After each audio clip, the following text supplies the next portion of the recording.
बनारस की कचहरी में आज हम मौजूद हैं और हमारे साथ यहाँ पर एक ऐसे वकील हैं जो युवाओं के धड़कन बने हुए हैं, दिल के धड़कन है ये, जिनका नाम दिनेश दीक्षित जी है। आइए इनसे जानते हैं कि एसआईआर पे ये क्या बोलेंगे और साथ ही ये युवाओं को क्या संदेश देना चाहते हैं, और थोड़ा जानते हैं कि चुनाव के बारे में इनका क्या, जो इनकी जो मतें हैं, इनके जो विचार हैं वो क्या है। पहले तो आपका दिनेश जी हमारे चैनल में बहुत बहुत स्वागत है। धन्यवाद आपको जी। दिनेश जी, पहले तो आप बनारस के बारे में बताइएगा, क्योंकि आपका बनारस तो ऐसे ही बहुत फेमस है और कचहरी तो मैं देख रही हूँ जिस तरीके से यहाँ का माहौल चल रहा है, आपको क्या लग रहा है यहाँ पर? कचहरी का माहौल तो हमारे यहाँ हरदम जो है बेहतर रहा है और बेहतर रहता है। और हम सभी लोग यहाँ पे जितने अधिवक्ता हैं सभी लोग ये प्रयास भी करते हैं कि कचहरी का माहौल बेहतर रहे। हाँ, वो अलग बात है कि जैसे समाज में कुछ गड़बड़ी होती है और फिर उसमें सुधार की प्रक्रिया चलती है, वैसे कचहरी में भी कभी कभी ऐसी स्थिति बनती है जिसके कारण कुछ स्थिति डगमग सी लगती है, लेकिन फिर उसे सभी जो हमारे यहाँ वरिष्ठ अधिवक्ता हैं उनके सहयोग से सारी चीजों को जो है संभाल करके फिर हम आगे बढ़ते हैं। मतलब कुछ भी ऐसा होता है तो आप लोग उसको मैनेज कर लेते हैं अपने तरीके से, और ऐसा नहीं रहता कि बात जो है बाहर चली जाए, ऐसा तो कुछ नहीं होता कि नहीं, एकदम सही बात है। जो गंभीर अधिवक्ता हैं, जैसे इसमें भी कुछ नए अधिवक्ता जो आते हैं उनके अंदर थोड़ा गंभीरता की कमी होती है, लेकिन जो धीरे धीरे फिर इसमें रमता जाता है। अगर इस प्रकार की कोई बात होती है तो वो सारी चीजें जो है अंदर ही अंदर मैनेज हो जाती हैं, वो बाहर नहीं जाती हैं। हाँ, लेकिन कुछ लोग ऐसे आ जाते हैं जो माहौल को खराब करने का प्रयास करते हैं, लेकिन धीरे धीरे उनको भी सुने बुद्धि आ जाती है कि नहीं, यहाँ वो चीजें नहीं चलेंगी जो बाहर चलती थी। अच्छा, ऐसे भी भारत में देखा जा रहा है वकीलों का इस टाइम पे जिस तरीके से उनकी स्थिति बन गई है, कहीं ना कहीं जो नए जो वकील आ रहे हैं उनके लिए तो बहुत बड़ा टास्क बन जा रहा है ये, कि उनको न तो चैम्बर की व्यवस्था है और कोई भी तरीके का उनको सहायता भी नहीं मिलता है। तो उस पर आप क्या कहेंगे? नहीं, अगर सहायता लेने की बात है तो अगर मेरा जहाँ तक मत है कि अगर सहायता लेने के लिए आप वकालत में आ रहे हैं तो आप वकालत में मत आइए। अगर आपको सहायता की आवश्यकता है, जो चलता है कि नए युवा अधिवक्ता आ रहे हैं उनको सहयोग देना चाहिए, और हमारे नेता भी, चूंकि चुनाव होता है तो चुनाव में इस प्रकार की बात होती है, तो अगर आपकी स्थिति यह है कि आपको सहायता लेना पड़े कचहरी आके, तो मेरा मत यह है कि उनको कचहरी नहीं आना चाहिए।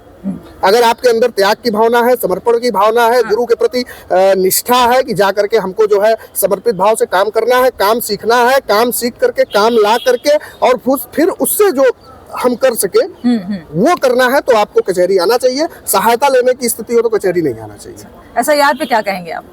एसआईआर एक बहुत अच्छी प्रक्रिया है और यहाँ उत्तर प्रदेश में भी हमारे यहाँ चल रही है। अभी बिहार में जो है एसआईआर के बाद चुनाव हुआ, उसका परिणाम भी सबके सामने आया। लेकिन बेसिकली जो एसआईआर जो हमारे उत्तर प्रदेश में जो हम लोगों ने बहुत नजदीक से देखा, जो एसआईआर हो रही है वो उस एसआईआर की जो प्रक्रिया है उसमें बड़ी त्रुटि है। कैसे त्रुटि है? त्रुटि ये है कि आप एसआईआर करा रहे हो, लेकिन एसआईआर में जो चुनाव आयोग के निर्देश हैं उन चुनाव आयोग के निर्देशों का एकदम पालन नहीं हो रहा है। चुनाव आयोग के जो निर्देश हैं वो निर्देश वोटर तक पहुंच भी नहीं पा रहे हैं, जबकि चुनाव आयोग काफी प्रयास कर रहा है।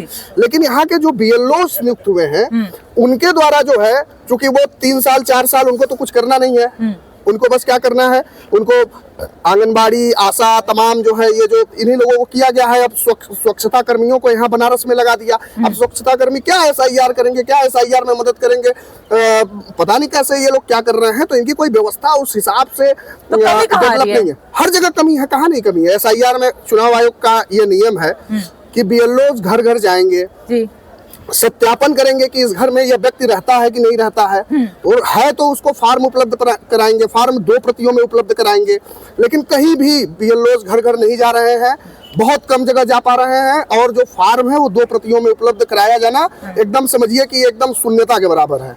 कहीं उपलब्ध जो थोड़ा ठीक है, जिसको जान रहे हैं कि ये प्रभावी व्यक्ति है, ये समझदार है, उसको उपलब्ध करा रहे हैं। अभी हमारे साथ खुद ये हुआ, मैं गया था, जो है हमको पता चला कि बीएलओ बैठे हुए हैं, वहाँ गया, मैंने 2 प्रति का फॉर्म मांग लिया, तो उसमें तमाम चीजें हो गई। अब उसमें कोई क्या करेगा, लेकिन जो चुनाव आयोग के निर्देश है उसका पालन नहीं हो रहा है, और इसका पालन अगर सही ढंग से हो तो एसआईआर का कोई मतलब निकल पाएगा। जब बिहार चुनाव तो हो गया, उसका जो निष्कर्ष निकला वो भी हम सबके सामने। अब आपका क्या लग रहा है, बंगाल चुनाव में क्या होगा? नहीं, बंगाल में देखिए अब क्या है कि जो कर्मचारी है, जो बीएलओ हैं, वो राज्य सरकार के कर्मचारी होते हैं। और जैसे उत्तर प्रदेश में जैसे हो रहा है, तो यहाँ के राज्य कर्मचारी हैं तो वो यहाँ की सरकार जो है उसको थोड़ा फेवर करते हुए एसआईआर, यही हो रहा है बेसिकली, एसआईआर में उसको फेवर करेंगे। बंगाल में जो सरकार है, वहाँ की जो सरकार है, वहाँ के जो सरकारी कर्मचारी हैं उस सरकार को फेवर करते हुए काम करेंगे। तो ये है। और चूंकि चुनाव आयोग पूरी तरह से प्रभावी ढंग से इस पर मॉनिटरिंग नहीं कर पा रहा है। तो 27 का क्या लग रहा है अब आपको? 27 में बहुत करीब रह गए अब तो। नहीं, देखिए 27 में जो स्थिति और जो परिस्थिति है जो बिहार में हुआ जी, उससे तो ऐसा नहीं लग रहा है कि परिवर्तन होना है। बिहार को देखकर नहीं लग रहा है कि परिवर्तन होगा। परिवर्तन तो बिहार में भी दिख रहा था कि परिवर्तन हो जाएगा, लेकिन हुआ नहीं हुआ। तो उत्तर प्रदेश में भी मुझे लगता है कमोबेश वही स्थिति रहेगी। और बेसिकली क्या है कि जो SIR हो रहा है, इस SIR में दो चीजें मुझे दिखी कि दो चीजों को जो है कलेक्ट करने पर ज्यादा ध्यान दिया जा रहा है। एक, सबका मोबाइल नंबर, इसलिए कि उसको कह रहे हैं कि वोटर कार्ड से जोड़ेंगे। और आप जानते हैं कि डाटा जो है अपने यहाँ, जो डाटा जैसे आप किसी भी मॉल में जाते हैं, किसी भी दुकान पे जाते हैं आज के, वहाँ मोबाइल जब आप बिलिंग कराते हैं तो मोबाइल नंबर मांगते हैं। तो मोबाइल नंबर जो आप दे रहे हैं वो मोबाइल नंबर किसी को वो बेचते हैं। ये एक बहुत बड़ा ये स्कैम है एक तरह से। तो मुझे लगता है बेसिकली कहीं ना कहीं इसी प्रकार का काम यहाँ कि मोबाइल नंबर कलेक्ट करके वो किसी को उपलब्ध कराया जाएगा, फिर उस मोबाइल नंबर के माध्यम से वो अपना चुनाव प्रचार करेगा, और चुनाव प्रचार करके और तमाम जो चीजें जैसे बिहार में वैसे यहाँ भी होगा।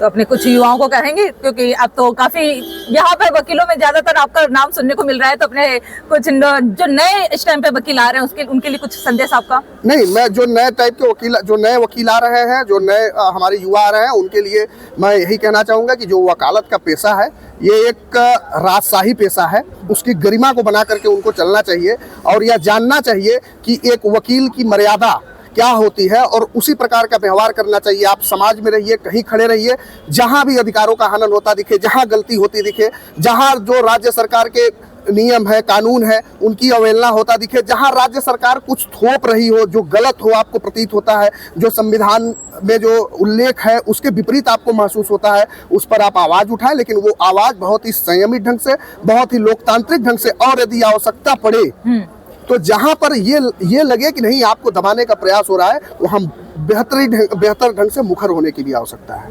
बहुत बहुत धन्यवाद हमें समय देने के लिए। धन्यवाद। थैंक यू आप लोगों का।